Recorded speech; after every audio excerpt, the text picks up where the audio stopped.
fucking piece of shit iPhone wasn't recording properly as per usual. Anyways, I mean, I really want to fix this guy up here, but here's a bit of a project. This guy right here is a 1965 Olympic, I believe it is, or something like that. Symphonic. Isn't it a symphonic? What is this fucking thing? But this is a 1960s. There we go. It's hard to see, but it says symphonic stereophonic. Yeah, it's like the most bullshit sounding fucking name ever, isn't it? Fucking symphonic or stereophonic symphonic, really.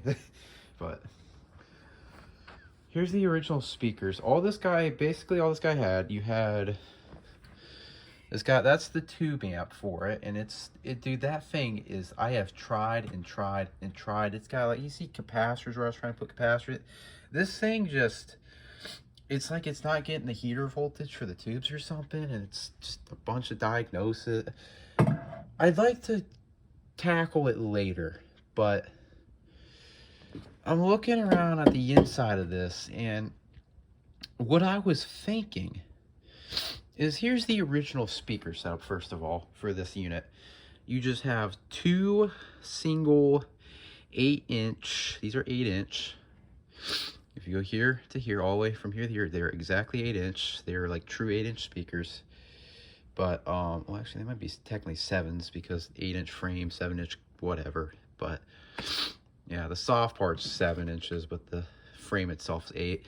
Anywho, these are the originals. They sound like crap because, you know, obviously you get no high end. There's not even like whizzer cones on these or anything. It's literally just straight up 4-inch speakers. But you see, there's like a very small hole here, and I think I might be able to patch this up with like some very, very lightweight tape and like a little bit of E6000 or something. Just very carefully patch that up.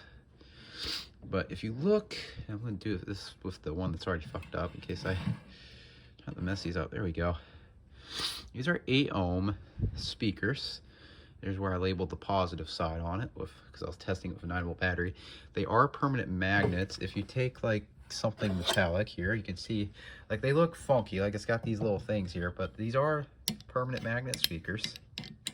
Actually, I believe these are 16 ohm, but these guys sound like crap, and I want to use them for a different project. In fact, what I'm probably going to use these for is I'm probably going to double them up and use them to replace the busted speaker that's in this guy.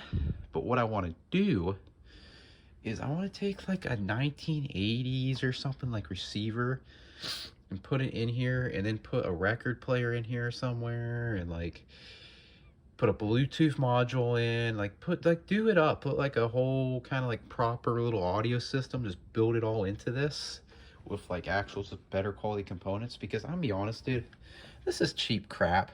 For the time, this was cheap crap, and this is still cheap crap. This really isn't even worth fixing. This is like, this literally back in the 1960s, I guarantee it's about the cheapest fucking console stereo you could buy. And this was when Japanese electronics were just first starting to be imported, and they were junk quality.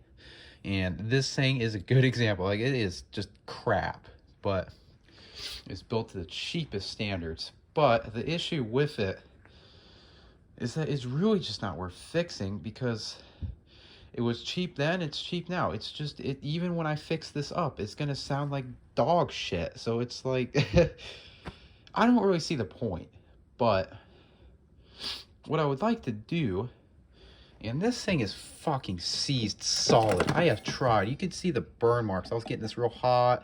I was trying to get this original grease to unstick, but I put a soldering gun to that. I put a fucking butane torch. Like, this thing is just seized, dude.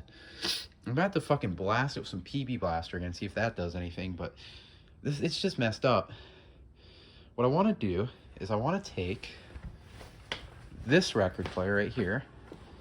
This lid on this record player is busted. It's still here, but it's busted. The top's all, it's got a crack in it. It's all scratched up. It's just completely ruined. And I got it like that. But I want to just delete the top of this and just set this PL590, this cheapo 1980s Pioneer belt drive turntable. Just set it in there.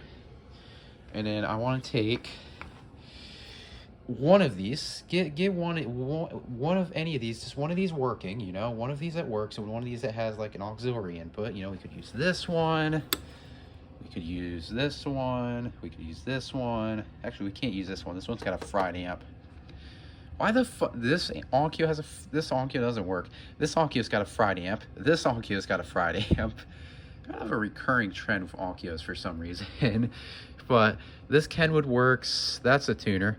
This Kenwood receiver works, and that Sherwood works.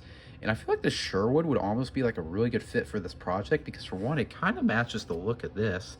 If I put like a little piece of metal strip here, like I could easily make these match each other. But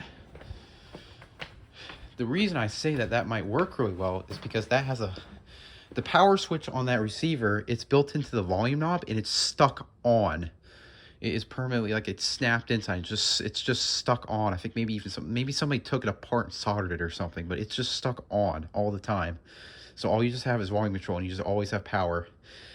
What I would like to do is take a little tiny switch and a little pilot light and put them like a proper console stereo would have. Put a little pilot light down here and put like a little tiny little switch right here where you can turn the receiver on and off from the outside with this lid closed. So if you're playing music, all of a sudden you need to leave the house, you just turn it off. Yeah, that is what I would like to do with this unit. I don't feel like any of this is worth saving. I really don't. That being said, I'm not going to get rid of any of these original components. All I'm going to do is just save them and probably use them in other projects. And like, if somehow I discover like this is actually just a super rare high value fucking stereo somehow or something like that, we can always just put it back together. You know, it's not going to harm it, what I want to do. Now you might be curious, you're like, what kind of speakers are you going to use for that? Well, I would like to run these open baffle. Take these, run them open baffle where the original speakers were. And what I'm going to do is take some kind of like this kind of material and just line it, let's like layer it all up behind those speakers and just have them open baffle because they run better open baffle. Is what they're designed for. And it might not necessarily be these NVXs, but I'll probably use a pair of 6x9s I have. And yeah. And what I would like to do is just kind of make like a nice little stereo system. And I could just keep it in my room. This lid. If we go ahead and just carefully move all this stuff out of the way. Quite a lot here. So it's a lot easier to just fucking toss it inside. But you see, it's got the nice little prop thing on it. It's with the adjustable tension and everything. So this just it goes anywhere you want, like literally anywhere. But we could just, it could just be shut when we're not using it. And we could even, like, if we want to, we could add, like, when you open this, like a pair of wideband speakers that come out here and sound kind of cool or something, you know, and make it cool. Like I could use like a pair of these or something and just put them on like a nice high pass so they don't sound so awful, and just have them like right here, you know, to add a little bit better staging and stuff.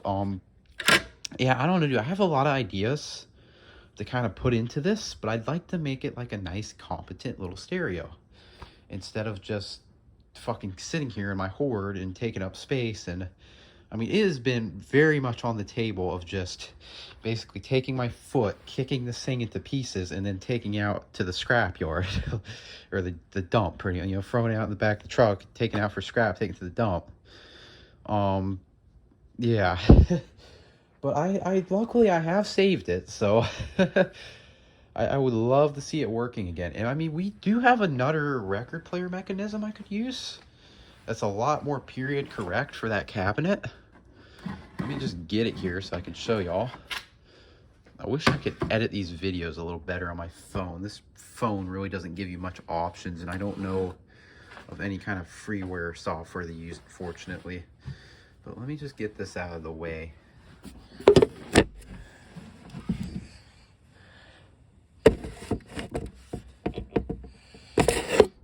All right, there. This is a Zenith, bro.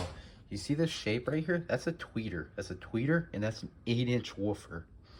And this is a 7-tube radio, or like a 7 or an 8-tube fucking radio, dude. This thing is fucking insane. This thing was basically built to like compete with like the Grundigs, like the German radios of the day, like those hi-fi radios they sold back in the day in Germany. This Zenith, American-made Zenith, was built to compete with those, as you can see by this white trim and this. They were trying to aim towards the consumers that were going for those German stereos, and they made it look very, very German looking. But anyways, here is the mechanism that we could probably use. This one spins, so if I can get it open, yeah. This one spins, I believe. Let me check. Yep. It needs to be lubricated. It needs to be rebuilt, but it does spin. It is free. So this one could run. And it's got a tube amp in it. I could maybe even use that. This cabinet is really rough, so I don't know about it. Maybe I'll even just take that mechanism out and set it in here, and I'll fix this up all later, and then I'll just take this one and put it in there. Maybe that's what I do. I don't know. I could either use that one. I could use that belt drive one. I'll probably start with the belt drive one because I already know it works, just to kind of test this concept out. But yeah, I don't know. That's my idea for like just rebuilding this thing, man. I feel like it would be a really cool, competent little stereo, pretty much.